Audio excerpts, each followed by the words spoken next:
Get out the insurance cards, get out the copays. The office is open, my friends. Brought to you by drroto.com.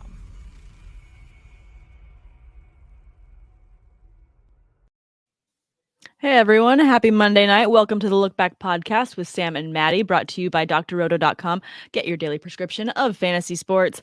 Maddie, what a crazy Monday night football that was. I'm kind of laughing because literally right before I left work, my coworker was like, do I bet the over? And I was like, I kind of would, because they're averaging 49 points as a total for both teams. And then, of course, they go over the over because the over was 51 and he should have bet. It's like, dude, you he didn't? He didn't make the bet.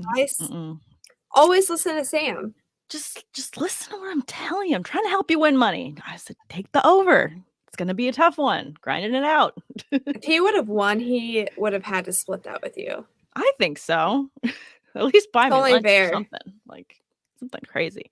No, but I mean, it was a crazy matchup. How much of the game were you able to catch? I'm sure that you were able to watch the, nail biter that was the ending, where all of a sudden it looked like the Cardinals were going to pull it right back, and then they just could not get the ball moving. Like, what was with all those stupid penalties? It didn't make any sense to me. And when you see them set themselves up for that specific moment just to go in, take it back, win the game, and they don't, it's just, you're heartbroken. You're heartbroken. I don't know what happened there. We talked about this. They were making rookie mistakes. Yes, and they know better than this. I feel like the Cardinals have had such a successful season this year for, having this kind of like veteran wisdom when it comes to just finishing out the ball game. And they did not do that in these last 2 minutes. And it was like way to fall apart right at the last second. That's exactly what I was going to say too, is they've been winning because they are able to keep their composure. Mm-hmm. So this was just earth-shattering for us, just because we're not used to seeing that from them. No, we were texting right before the show as well. Like, we both were saying that the Cardinals are going to come back, and it looked like they could, but then it was just the dumbest penalties back and forth, and they just couldn't dial it in. I mean, the only thing that was dumber than that ending was Chase Claypool trying to celebrate when the clock was ticking on Thursday night, and I saw all the mentions. You said it, I didn't. I know. Hey, I know. It was dumb. It was dumb. I wouldn't have done it. I hope that he gets in trouble. Like, I hope that Tomlin would actually just like find players for that. Like, yes, benching does one thing or whatever, but when you're this close in the division and like you have the opportunity to come back when other teams are losing, just find the player and just get back on the field. Let's just get it over with.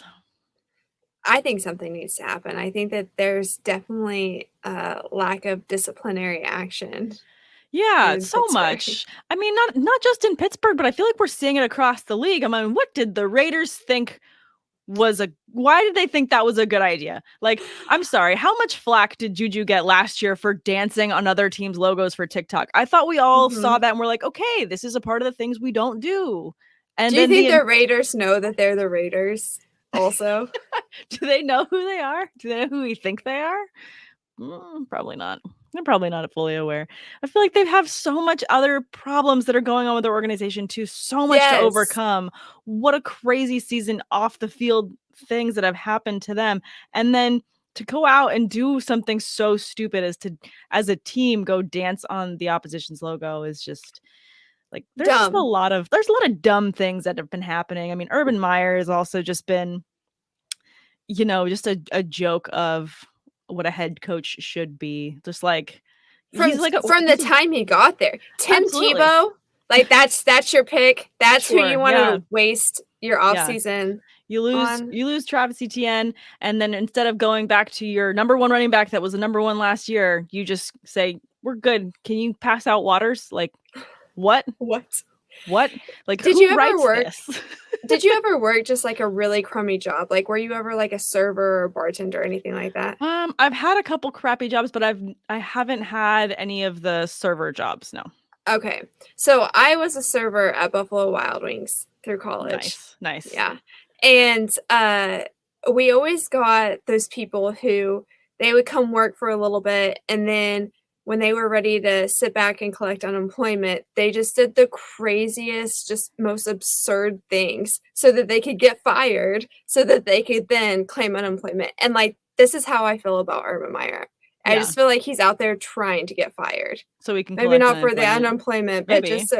just so he can just what his salary is, what his contract is. I wouldn't blame him for doing that. But I think if he's terrible enough, they'll just pay him to go away. Yeah, I feel like his character that he has put forth for this season is equal to, like, I think it's the Seahawks GM in Draft Day, the movie. They kind of like try and paint this like really weird, cringy villain and that owner that they're going back and forth with. I feel like it's that. It's like that level of like, did you intend to write this bad? Because it's just bad.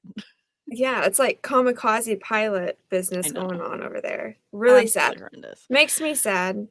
Makes me sad too. Makes me disappointed, but also let's go from this sadness. Let's talk about the other highs of the week. I mean, let's first start off with James Conner, who we were talking before we got here live, that it's surprising and not surprising that he's sitting at number 2 in running backs at the position for rushing touchdowns for the season. He is right behind Jonathan Taylor, or sorry, Dalvin Cook. Wait, no, I messed it up already. I messed up. Jonathan Taylor, right? Yeah, Jonathan Taylor. Monday. Yeah. Which is tip it back. Which is insane. But yes. James Conner, I'm so excited. We've talked about him before. Yeah, we both love him. Yes, and watching him thrive is so exciting. The touchdown that he scored where Aaron almost got a little piece of him and he ran into the line and he just like bounced himself off and found his way in the end zone. Stuff like that, that's what makes you excited about a player, especially as a fantasy owner, just because he's going to give every little bit he has to do what he can to win. He's that kind of crazy physical player as well. And I think that everyone discounted him this offseason, probably because of the accumulation of different injuries he had with the Steelers. And then he was coming off, I think the toe injury was the most recent one that he had that he was battling back from. And then probably the hype trains were just so high for the incoming rookies that's also why he kind of went by the wayside. But when I saw him go to the Cardinals, I was like, this is a good move, because Chase Edmonds isn't someone that I see as being this crazy, brilliant standout running back. I mean, he's fine. He definitely gets the job done. He's very efficient, but he's not that next level elite. And I was thinking that this made so much sense for him, for James Conner to have a resurgence. So I was excited for this move. And really, week in and week out, he's proving his worth every time. I mean, 9 for 9 on receptions and targets out of your running back. You cannot be upset with that. Absolutely. And he's not just shooting a gap running back. He can kind of bounce around and make decisions on the fly, which is really important with the Cardinals offense, especially with that offensive line, the way that they shift and chip. He has to be able to make decisions in the moment, and he does that well. I mean, being able to also get the touchdown in the Wildcat, he's just so versatile. It's just fun to see him be so physical, like when you're just a fan of the player, of the way that he plays the game as well. So that was super fun to see tonight too. Absolutely. I'm a fan of the Cardinals. I'm kind of bummed they lost tonight. Honestly, I am too. I still feel like I'm high on them to go for a very deep run into the playoffs, but they're going to have to look at this tape and really use it as a lesson to fix a lot of these problems, because they cannot be making these rookie mistakes going into the playoffs. They're not going to last, and they're better than that. They're better than that. I will say the Rams defense came to play tonight, though. They did. They were stacked up. They were stacked up, and they were on Kyler Murray all night long. And what's crazy is I like to watch the game from the trenches standpoint. Mm-hmm. To be able to pass protect the way that line had to pass protect for as long as they did, I feel like they did a decent job. And I know people are going to rag on them. That's why I want to take this time to say I feel like they did a decent job. It's just that defense won.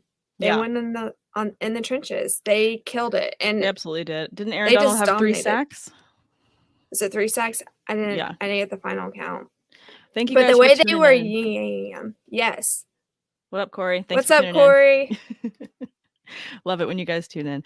I think Aaron Donald had 3 sacks on the night. And I agree with you. The defense definitely came into play. And when you look at how Arizona's receivers stack up for points, you see what they did very well, and that was shut down DeAndre Hopkins, who was third in terms of fantasy points compared to the other receivers behind Christian Kirk, and AJ Green was their best one this week for fantasy, at least, which is crazy.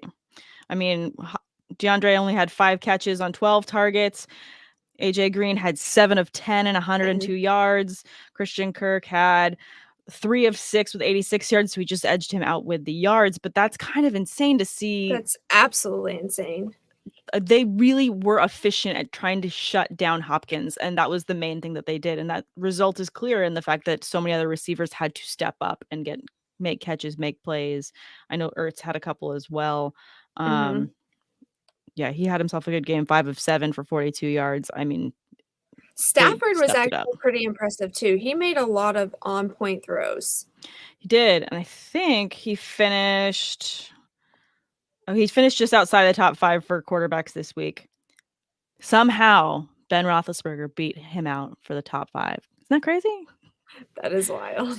That's a stat of the week. That's crazy stat of the week. That Ben is number 5 and Stafford is number 6. Like, what? Some things make no sense, but that's okay. No, I mean, Stafford had himself a fantastic game, though. I mean, 287 yards for 3 touchdowns. He made some crazy long catches, too. Are you laughing at my shenanigans right now? I am, just because I think that you're the only Steelers fan I can get along with and that actually is honest about their team. I love it. I love it. I mean, sorry. What kind of smoke and mirrors can I create? Like, obviously, things aren't going perfect, but man, darn it all if they don't try their hardest. My favorite is just like all the Steelers fans are just like, but Najee Harris, and I'm like, yeah, we're talking about your offensive line, or we're talking about your quarterback, or we're talking about your off the field drama. But no, Najee Harris is their answer for everything. And I see Jonathan Danger throwing this in the comments just to get me upset. Steelers may win 4 games next year. Oof. Like, wow. Thank you. Thank you for that. We've got a lot of issues to address. But let's finish talking about the Rams before we go and start ragging on my Steelers. We've got plenty of content to get to there. Let's finish up the Monday night game. Let's get to that. Thanks, Corey, for tuning in. He says, fun fact that Christian Kirk just bought his first house in Arizona. Hopefully he's there to stay for a long time. Very fun. But you know, that's impressive, Corey. That is very impressive. Obviously, Cooper Kupp had himself another amazing game. 31 which we points. Expected. Which you do. Over 100 receiving yards, 13 of 15 and a touchdown. Hit 123 yards. Just amazing. I mean, when you're doing your wide receiver rankings next year, I feel like, especially seeing the week that Tyreek Hill just had and that he hasn't had his typical season. I mean, outside of Devontae Adams, if Aaron Rodgers stays in Green Bay, it's going to be hard to not put Cooper Kupp in the top 3 tier for me. Oh, absolutely. It's just money in the bank every single time. He's so consistent too. He's incredibly consistent. Odell finally is having himself the games that he had hoping to get. He had 6 for 7, 77 yards and a touchdown as well. So you love seeing him get that usage. They have Seattle next week. So hopefully this is another game they can continue this momentum and keep these receptions, these targets, just keep this volume up for fantasy owners that are going to be in playoff mode. And that'll be a test next week to see how they perform against Seattle. Definitely. I did like seeing Van Jefferson get his long touchdown as well. 58 yards and a touchdown. Love that. I mean, I'm excited for him. He's just a very fun. He's young. He's just a fun receiver to watch. And especially when you have him next to veterans like Odell and like Cooper Kupp, and just how he's also getting the action, getting a slice of it too, is kind of nice. Mm-hmm. And I do think that he's going to be able to go up next week and put up some numbers. Yeah. Oh, I like him a lot, especially if you're still doing DFS. I think if he's a fantastic deep flyer, if you're in playoff mode and you've got a wide receiver 3 slot there, he's someone that I would be starting because I love that matchup. There's nothing really that scares me that much about Seattle right now. Nope. Not even a little bit. No, not even a little bit. Not even like a question. Yeah. Like not even really worth a pause. You're just like, yeah, they'll win. It'll be fine. But, this is definitely a game that, the Rams needed to win. Everyone I was talking to about this game, and they were saying, do you think the Rams can do it? I said, they need to do it. If they can't do it, then all the money that they just invested in going Super Bowl this year is out the window, because to me, Arizona was the yardstick to measure for themselves to continue forward. Absolutely. I just hope that it can continue for them, because this has been one really good game in a while. Yeah, absolutely fantastic game. All right, let's talk about a couple other games. I wanted to talk about the Cowboys before we went and started talking about your Ravens and my Steelers. Of course, we have to touch on that because, we have to. But Dak Prescott has been very underwhelming. Only had just over 200 passing yards, a touchdown, and 2 interceptions. Like, this also doesn't feel like Dak's typical self. No. And I can't figure out, is it play calling? Is it the team's not vibing? I don't know what it is, because their defense is playing really well. Their defense is helping them win. Their defense is the only reason they're winning. Absolutely. If we're being honest. One of those touchdowns was a defensive touchdown. Yeah. So I don't know what the deal is. The offensive line is struggling. They've been kind of shuffling back and forth. But it's not all just bad from an offensive line standpoint, because I keep trying to blame it on that. Shout out, Micah Parsons is just beautiful. Honestly, run Micah Parsons as a wide receiver. He catches the ball well. He does. He so absolutely does Diggs. does. Maybe we should just try something a little different. Yep. Corey also saying the Cowboys are bad. Sorry, you don't have to apologize. It's not your fault. You didn't make them bad. They're disappointing themselves, and we're just all sad for them. But I mean, Dak Prescott hasn't been consistent with his receivers, and maybe it has to do with the play calling, because it also seems like CeeDee Lamb is looking like, I was where you told me to be, and like things are just not connecting. And he's not looking. Yeah, that just feels weird. It has to be some type of a chemistry thing, but it's not. I can't figure it out, and it stinks whenever we're not getting that dynamic duo in the backfield. Yeah, that causes issues, because that's kind of like their deterrent. You know what I mean? Absolutely. They like to run, shoot. So if they're not on, then every single receiver is going to be underwhelming. I mean, Amari Cooper had himself a decent day. CeeDee Lamb was fine, but that's not what you're looking for if you're trying to make the playoffs, or you're currently in your first round of playoffs. That was very disappointing. Ezekiel Elliott is very disappointing. I was talking about him last week. I think we were talking about him on this show, and I was talking about him with Tate as well, and how I didn't feel like Zeke was going to be very high this week. I had him in my stock down part of my article last week, and after I sent it, I was like, am I just calling too big of a shot to say I didn't say don't start Ezekiel Elliott, because I don't see what format you had him, and that you had such running back depth that you could afford to bench him. But at the same time, I just wasn't expecting a lot from him, and it was right on the mark. He only had 12 attempts for 45 yards, and that was it. He only had a single catch and 6 targets on him. So it's just, you see these high targets, but no one's being able to complete the catch. And I know that Washington is supposed to have a pretty good defense, and on occasion they do, but it hasn't also been consistent. They're going to have to face Washington again in 2 weeks. When they have this next matchup and you're in your final round of your playoffs, like, are you just crossing your fingers and still starting Zeke? You kind of have to, but it's just... I was going to say you have to, but the thing about it is cool. Washington was missing 2 of their prominent defensive players this game, and so that's a little scary for Dallas to think about. And is Zeke injured and we just don't know? Like, is he actually hurt? Because when he is getting these looks, there is a slight hesitation where he didn't have that before. He was known for just being explosive and getting down the field, and he's not doing that. I wouldn't be surprised if he was playing hurt, but at the same time, it just also feels like if there is something that is off, then maybe it's just me and the way I watch how they are playing, but I feel like Zeke doesn't do that next level up. Let's carry the team on my back, try and make the win. It's just kind of throws your hands up, and it's like, I'm kind of out. Doubts about it. Yeah. Which is kind of disappointing. I'm looking at my IDP league, and majority of the players for the Cowboys that had the best games were all defensive ends. Like, Micah Parsons had a fantastic game. Randy Gregory, Dorrance Armstrong had amazing games, and all had more points than the offensive players. which is just brutal. And without Pollard there, Zeke doesn't like to be the one-man show. He doesn't. No, He doesn't like the workload. I don't think he does either. I mean, so when they face each other again in 2 weeks, I mean, Pollard was out just on illness. He wasn't actually hurt. His foot, and His foot, he has yeah. something going on with his foot, I think. I mean, but it doesn't sound like it's going to be something that's going to keep him out for a very long time. So maybe when he comes back, that helps balance things out so that when you get Zeke in that matchup in 2 weeks, you feel a bit better about it. But if Pollard's out again, facing Washington again, same situation, I don't know. It just brings me pause.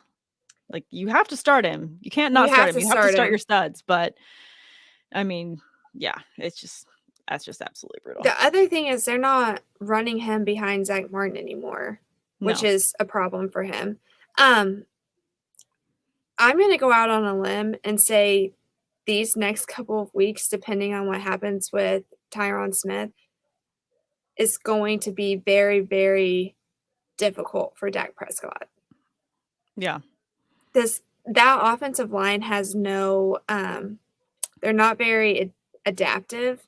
And so having to shift, especially the left tackle position, I mean, we watched it happen time after time. They just crumble. Yeah. They overcompensate. It's frustrating too, because I mean, where you take Dak is in your draft and he's someone that you should be able to rely on at this point in the stretch. Cowboys in the hunt. Cowboys kind of always play tough for the rest of the season out. They kind of still play it to win it, but it just doesn't look like they're all firing on all cylinders to do that. I mean, they've got the Giants next week, which is a much better matchup. Like, they should be able to have a big game next week. They should, by all intents and purposes. But we'll see how it goes. Yeah. We'll definitely have to see how that goes. All right. Other players that were underwhelming. Let's talk about Nick Chubb and the Browns. I mean, I think that's his second week in a row of underwhelming performance. Yep. Second week in a row. He had a bye week 13, and then against Baltimore, he might as well have posted up a 0 because he was absolutely a non-factor. He had 17 attempts this week for 59 yards. Nothing really that exciting there. He had 3 catches on 4 targets. I mean, just not what you want out of Nick Chubb. Not even a little bit. Nope. No. Not in the slightest. I mean, when you're looking at that running back core as well, I mean, Kareem Hunt. That's what I was just looking at. Neither did Dearness. No, absolutely no one was effective this week in the running game, which doesn't make sense because they're such a run-heavy offense. Like, they are, but I will say the Ravens did a good job about taking that option away. I think their game plan was to put the game in Baker Mayfield's arm. Yeah, which is smart. Absolutely. He's being pieced together right now. Definitely. So that he was able to piece together a win, but I think he wouldn't have been able to if Lamar hadn't have gotten hurt. Not even close. No, not a chance. Which is absolutely brutal. Stomach. When I heard that, I was just like, no. Like, I mean, we've talked about this. I love Lamar Jackson. Steelers fandom aside, when he was going into the draft, I was excited. I watched him play at Louisville. I absolutely love him and his style of play. I think he's amazing. There's so much about him just as a person I love as well. So I hate seeing anyone get hurt. Doesn't matter, division rival, whatever. I always want to win playing against the best. I don't want to win because you're starting your second string quarterback and that's why I won. That's not the way, in my opinion, to win. So hopefully it sounds like it's just a sprain, low ankle sprain. I mean, maybe he's out a week against the Packers because that's going to be a tough matchup. And they just say, hey, you're not 100%, why bother? And then they take on Cincinnati in week 16 and try and finish it out. I've been trying to get the inside information. I will tell you, I texted about this today and no decision has been made as of today.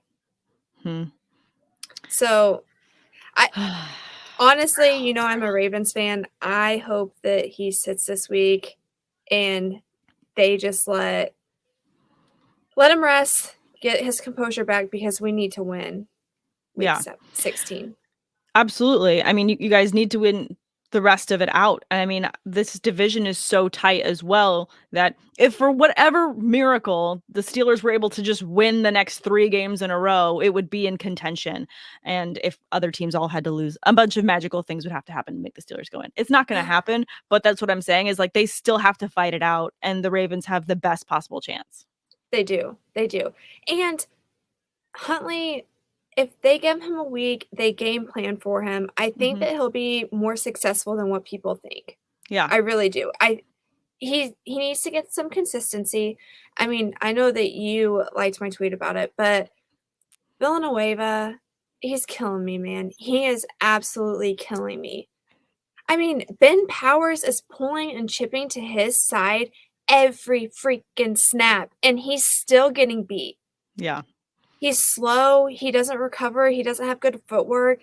And I'm just like, this is why the Steelers were done. Yeah. This is exactly what it was. And it's, they've got to make a change. We had him on the team for years, and I loved him, and I felt like he was always an amazing guy, brought a lot of great energy. He's just a fantastic human as well. But, I feel like at that position too, when you lose your speed, if you're not athletic, you cannot play that position. No. That's the way it is. And honestly, he wouldn't be bad going man to man on the right side. I wouldn't mind putting him at right guard. Right tackle kind of makes me nervous, but send some text messages, Maddie. Get it going. Listen, if I had that kind of pool, I'd already be in there. I'm already a little grouped out trying to figure out. You're like, who could I text? I'm already a little grouped out just saying like, hey, what's going on with Lamar? I need to know if I need to make some moves in the fantasy world. I need to know if I need to make some moves. I have some players' phone numbers on my phone that I'm literally never going to text because one, I've never had the face-to-face to be like, by the way, I have your phone number. I got their phone numbers through other channels, and I'm just like, that's the creepiest thing ever. If I'm like, hey, how you feeling? How's that ankle? Like, that would be the creepiest thing ever. Like, I don't know. I have this rule. If they ask me for my Snapchat, that gives me full open door policy to be able to ask you about fantasy advice. Yes, if I agree with that. Like you have the balls to ask for my Snapchat, I get to ask you who's starting and who's sitting in practice this week. I think that's perfectly fair. I'm just saying that by ways that I've gotten these phone numbers, I look like the creepy stalker of like, how the hell did you get this number? Dang it, You're a cute girl. Nobody cares. They get it all the time. They don't care. Yeah, I'll just send a text message with my face like, I was going to say, you got to send a pic though. Send a picture of your smile. Yeah, it won't be cute though. It'll be dorky. It'll just be like, hey, can send your clown mug. Just thumbs up like, are you starting this week? And then just be like, no, stop it. What are you even trying to do? Oh my god. Do you think you could get a touchdown? Let me know. Let me know. Hashtag rooting for you. No, I don't. Yeah. If that other thing would happen, then sure, I would go ahead and hit people up. I mean, I'll message other people that I know that in the fantasy community that are at ESPN if I'm really struggling on lineups, and I'll send messages out. But that's only if you have a relationship. Like by that relationship, I mean like I've had a conversation where you saw my face talking to your face. Like that's kind of the thing. Yes, I think that's a good rule. That's a good rule. Yeah. Yeah. It's the lowest of bars. But let's talk about a couple other games. Obviously, Tom Brady doing amazing Tom Brady things, even rushing for a little touchdown. I'm sure he had to ice his knees after that, but he had 363 yards this week and 2 passing touchdowns. So you love that. I mean, do you really feel like, especially the way that the Patriots are playing as well, that we could see a Bucks Patriots Super Bowl? Could it happen? I had this conversation this week, and it could happen. It could happen. It could happen. I mean, how storybook? Do you know how much money they will make off that game? So much money. And it's in LA. God, the traffic's gonna be so terrible. Oh. It makes me excited just to think about how much heart would be in that game. Yeah. No, it would be such a crazy, intense, passionate game. It would be an amazing matchup. I just wonder if the Patriots can hold out long enough for that. They've got a great defense. Mac Jones is doing great things, but it feels like you need a bit more firepower to make it there. I don't know that they have that. The only argument I have against that is if you watch, Belichick has implemented little tidbits here and there, but he hasn't given us everything. It's just been like little breadcrumbs, if that makes sense. A little bit here, a little tight end here, a little running back here, a little wide receiver here. And the way he's been doing that, I feel like he's keeping everything in the rotation so nobody knows what to game plan for, and they are able to perform at an above average level in every area. I think that's going to help them be successful in the playoffs. I really do. Yeah. No, I mean, they're protecting their players, especially in a longer season. I feel like they know what they're doing, and maybe it's just because I'm a huge Belichick fan. I mean, I know never to discount Bill Belichick, the master Sith Lord that he is, and all knowingness of the Force, and crazy strategies. Like he's just like this whimsical creature that in cutoff sweater, like hoodie dealio. Like he is myth, man, the myth, the legend. But so I'll never discount him out. I'm just saying, I feel like there's a lot of teams that have it feels like a little bit more spark, more firepower. Maybe it's because there's no mystery behind it, so it's obvious. But I hear you. Danger, I just had to make sure you were still listening. That's why I threw the Star Wars reference in there. I'm really sad. I almost grabbed my Star Wars cup to drink out of tonight, and I didn't. What? Darn. I know I should have done that. Do I have a Starbucks mug? I don't think I have a Star Wars mug. I have a Pennywise mug, and I have a mug that's just got skulls all over it. We've got to get you a Star Wars mug. I need a Star Wars mug. I love my Star Wars. Yeah. But sorry? Oh, no, I had never seen Star Wars until last year, and then I binged it during the Wow, really, Danger? Don't say this about Madi. He's saying he's disappointed in you. I binged them. Do you know how hard it is to binge watch Star Wars? I do. And I say I know how hard it is because the last time one of the movies came out, I think the 9th one came out, I binged all of them, including Solo and Rogue One. I rewatched Mandalorian as well, all to build up to do it. It can be done in 2 weeks if you don't have a social life. It can be done in 1 week if you really don't pay much attention at work. Just for those. The amount of dreams I had, it was it was insane. Like a lot of Star Wars. But no, you should give me some respect, Danger, because that was difficult. You're talking about somebody, I could watch film for like 4.5 hours, look up and just be like, oh, I haven't eaten today. I should probably take care of myself. But a Star Wars movie, that's a lot to process at one time. Yeah, no, it's definitely. And it's like an emotional roller coaster. It is. It's exhausting being that emotion. Having that much emotion. Much emotion. Man, words are hard. Mondays, man. Mondays are rough. It's difficult, but let's get back to football. I could go on and on about Star Wars and all my nerddom, but we can talk about it next.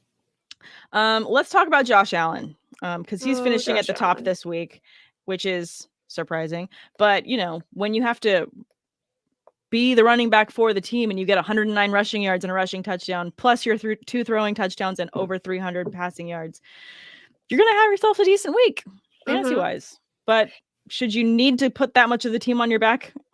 I don't think so. No, you shouldn't.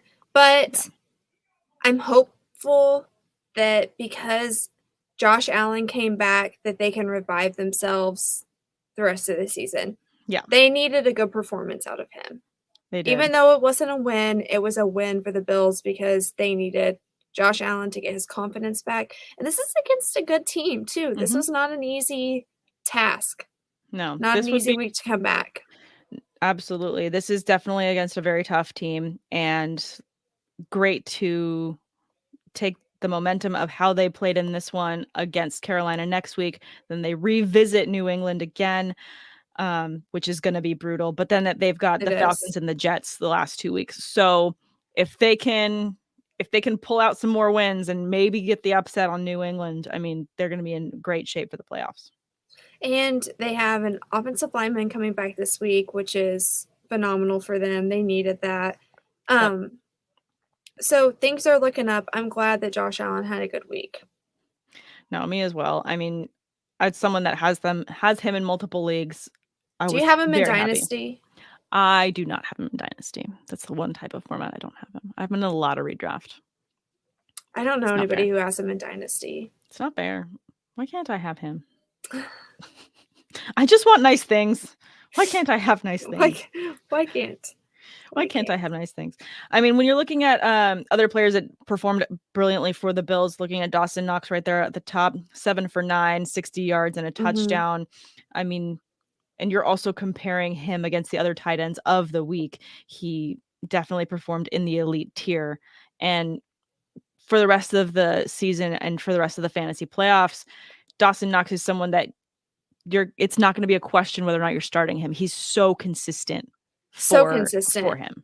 And and Josh Allen looks for that. Yeah, absolutely. He looks for that big target. He's just super consistent. The thing with Dawson Knox is he's not just middle of the field tight end. And I feel like a lot of our tight ends, that's kind of their comfort zone with quarterbacks, is just that route right up the middle, or right to the side. Danger throwing this one in there. Dawson Knox is 2021's Robert Tonyan. Somebody tweeted that. Was that you? Did Danger tweet that? Maybe. I don't know. I haven't heard that tweet one. Format. I kind of giggled to myself. I like somebody say that. Did Emmerich say that? Somebody said that. Somebody that I follow said that. I don't know who. Is anybody gonna own up to it? I can't take credit. Danger, if it was you, let us know in the comments. But no, his fingers can't type that fast. Shade. Let's talk about the top tight end of the week, though, and then we can talk about how my Steelers need to rebuild the entire team in the offseason. But George Kittle, absolutely just destroying what it means to be a tight end and just slaying the day. 13 of 15, 151 yards and a touchdown. Absolutely insane. If you have him and you had him in a playoff format the first week, crying out loud, were you grateful? Because that is just a brilliant. He put on a clinic. He's bringing, absolutely. What do they call it? Tight end university? Is that what they called it? Tight end U? Yeah. He's bringing tight end U to the game. I mean, Emmerich quoting me to make fun of me being the only one saying that. Okay. I knew it was somebody. Yeah. It was a tweet within a tweet. This was an Inception tweet. But I'm glad we wrapped that up. No, I mean. That's on Monday. I can't process that on a Monday. Right. I can't either. But so that's 2 weeks in a row of George Kittle being absolutely phenomenal. They've got the Falcons next week. Do they need him to be that phenomenal again against the Falcons, though? Like, does he taper off a little bit more just because the Niners don't need to absolutely destroy the Falcons? I don't feel like they're going to put up that much of a fight. I mean, maybe they do. Who knows? I don't think they're going to put up that much of a fight, but I also don't feel like it's in the 49ers blood not to just go for it. And they need to keep up momentum. They do. Especially with Jimmy G.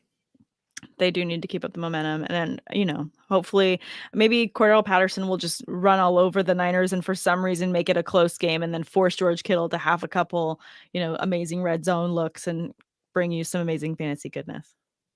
Maybe so. Maybe so. I don't know that Patterson can do that, but he is their only offensive weapon there. Their only consistent offensive weapon.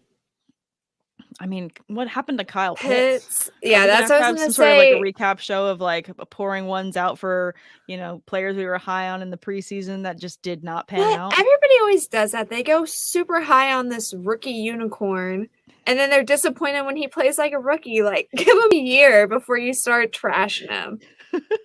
I know. And I mean, even for tight ends as well, though he is very, very talented, almost all tight ends need at least a couple years to cook a little bit longer before they're really ready. Like 100%. And also he's got to bulk up a little bit. He's got to learn how to play a little more physical. He can't just rest on those beautiful hands of his, Yes, you're a mismatch, but you got to learn how to use your body. Yeah. It's like the 7-foot guy that they bring in to play post in basketball. And he's like getting tossed around like a rag doll because he's not physical. That's what I feel like Kyle Pitts is. Learn how to use your body. Like a little baby giraffe. He is. But he's a rookie. It's gonna come around. It's gonna come around. It'll happen. It'll happen. happen. You just gotta get your feet wet and throw in a couple extra LBs. You'll be fine. At this point, I'm like, run him as a receiver. If he's gonna play like that, just let him go be a mismatch on the outside. Yeah, there you go. Get him out. I feel like that's how he found success in those couple weeks that he did relevant, and that was because he was on the outside as well. So, but I don't know that the Falcons know how to use everything right now when they're kind of treading water anyways. That's true.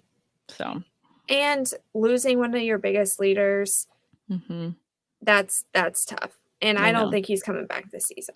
No, I mean, hopefully Calvin Ridley is getting everything he needs to get right. Talk like people know what we're talking about. Oh yeah, no, I mean, I feel like people should. I feel like if people are tuning into this show, they should know what's going on in news media that in regards to football. But no, I hope that Calvin Ridley is getting all the help he needs right now in this offseason just to take care of his home base, because it's far more important than our fantasy output for this season. That literally not even a blip on any radar. Like, absolutely, hopefully he's taking care of himself. It sounds like the Falcons organization is doing everything they can as well to be supportive for him, which I love.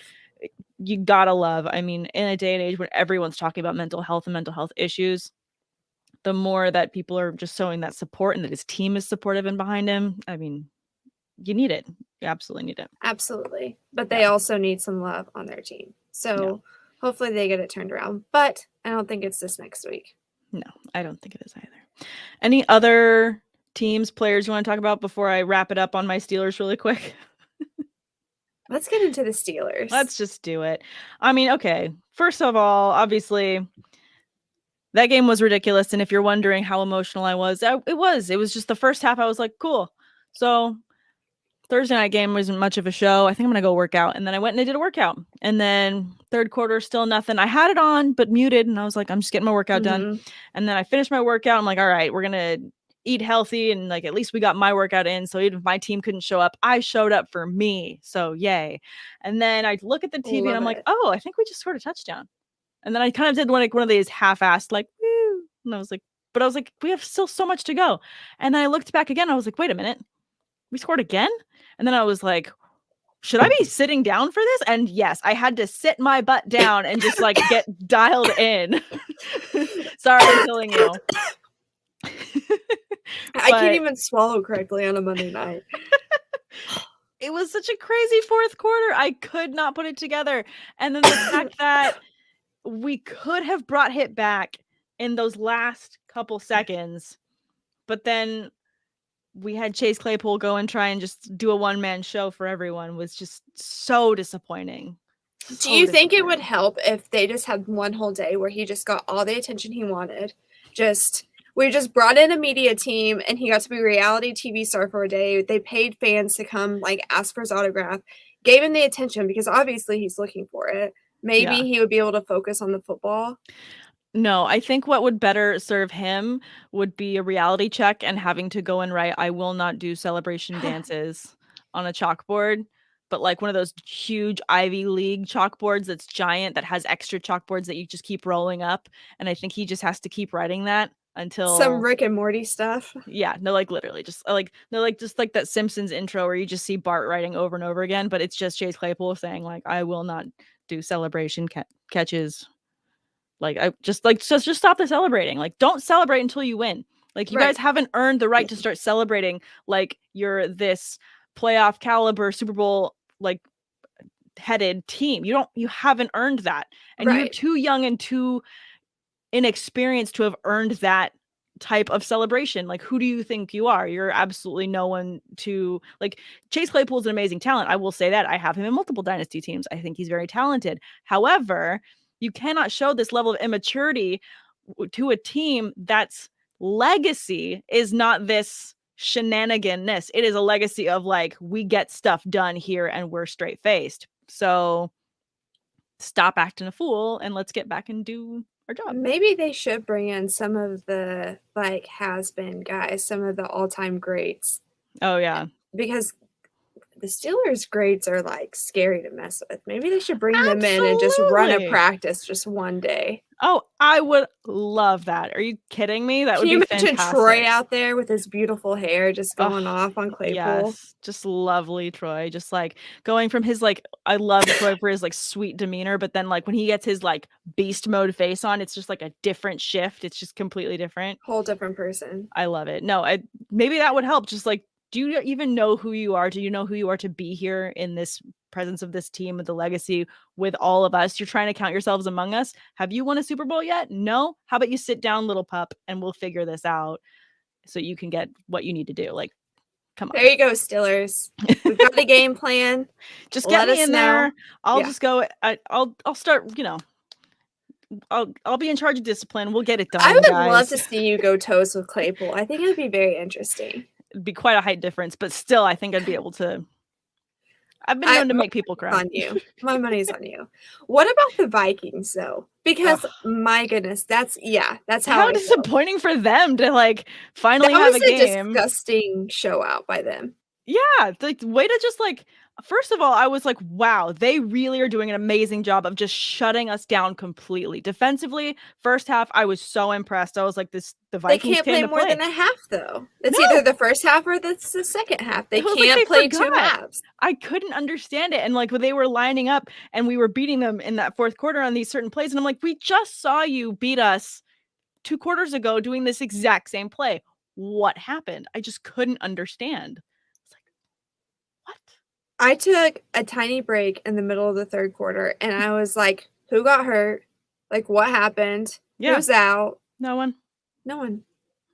It's so sad. It really is. That has to be so disheartening. Yeah, I don't understand that. I mean, obviously, Dalvin Cook had an insane game, 205 yards when he has 1.5 shoulders right now. So 1.5 shoulders, really. Like literally though, like just that. Did you see the contraption that was holding him together? Yeah. And I've seen multiple players have that type of a thing when they're dealing with that type of injury. But clearly, he's a beast that can deal with it without that, anyways. And so, 205 yards of just massive rushing success, and he was fine. But clearly, they need more than just him to finish the game out. They need the defense to remember to continue playing football. And that's the thing because really there was no issues. Pittsburgh wasn't doing anything crazy. They just stopped playing. They stopped performing. Yeah. I don't fully understand it. But, I could see that being a tough one for Vikings fans. I can only imagine how many ups and downs they've had this season. It's as many as we've had. But, I mean, just way to not finish out a game. Just absolutely brutal. Who do they play next week? Who do the Vikings play? Chicago. They're at Chicago. Oh. What do you think of that one? I mean, they should win, but at this point, I'm not locking them in. Yeah, no, absolutely brutal. But I mean, what we do know for fantasy purposes going forward, Dalvin Cook is fine. Cook, he's your guy. He's your guy. If you had to worry about him, hopefully you did end up starting him. I know a lot of people were still questionable, like, oh, he just got active. Should I still be starting him? Hopefully you're not kicking yourself for having benched him.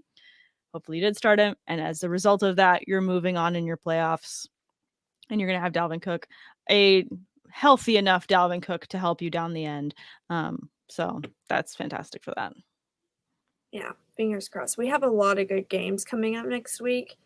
We do. A lot of good opportunity for these fantasy players to go off. Do you have a favorite matchup before we head out? I actually have a few. I'm really excited about Chiefs Chargers. Yeah, I think that's going to be a great game, one's especially at for SoFi, me. Isn't it? I think so. Yeah. Should I try and go? Absolutely. It's going to be a good game. And I like to watch things from the trenches. I think that's going to be a phenomenal little play out because both teams are kind of dominating in the trenches. Yeah, no, I agree. If I can try and sneak my way into SoFi Stadium to go to that game, I will, because that'll be a fun one. That should be a really fun, definitely betting the over type of Thursday night football matchup. I'm also excited about Patriots Colts. that would be also a very good one. Two very good defenses that are going to grind it out. Mm-hmm. Jonathan Taylor going to have to do some magic to be effective, although I'm not going to put it past him to not have an amazing game. He should have an amazing game. They had bye last week, so I feel bad for all the Jonathan Taylor owners. I was one of them. I was like, I miss you. Yeah, please come back. Playing Drake's I Miss You Too on repeat. I was just thinking of the gif of Joey from Friends looking out the fake window of rain, just like sad. Yeah, that was neat. That was me. Those missing their Jonathan Taylor. Yeah, that'll be a good game as well.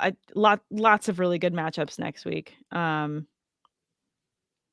mean, Steelers playing the Titans, who, I mean, the Titans have been up and down and a little bit more up. They've got Julio back, so that's fantastic for them. Who knows what kind of matchup that's going to turn into? Who knows? Who knows? I'm trying to think who else. Saints and Bucks play again. That Brady's going to want a revenge game there. Oh, for sure. I don't know. To be honest with you, my Ravens play the Packers. I'm not excited about it. I'm not an Aaron Rodgers fan, and I have to sit and just watch him and his weird head. Doesn't his helmet look weird on his head? It just does. It doesn't fit him. I don't know. Aaron and his weird head. I have to watch his weird head. I went on a date with a guy, and he just I think that he caught on to me not being an Aaron Rodgers fan, and he was just like Aaron Rodgers MVP the whole time. And I was like, dude, you're cute. Please stop.